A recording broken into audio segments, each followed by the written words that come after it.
Welcome back to You Heard It Here with Dr. Gary. I'm Dr. Gary, clinical audiologist and part of the ownership team here at Advanced Hearing Group in Scottsdale, Arizona. This video is a part 2.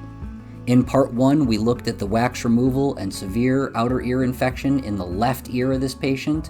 Now we're going to do the same thing in the right ear. They've actually been taking eardrops for about the last 10 days.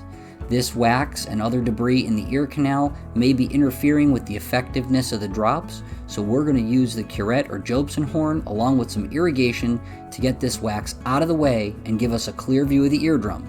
This way, when we send this patient back to their primary care doctor, they can adequately and easily assess the health of the outer and middle ear. It's time to use some irrigation. Lovely waterfall here. Unfortunately, it doesn't look like that in the office. And this is what came out of the patient's ear, a whole ton of debris. As we look in the ear canal now, we can see a clear discoloration of the eardrum. It definitely looks abnormal.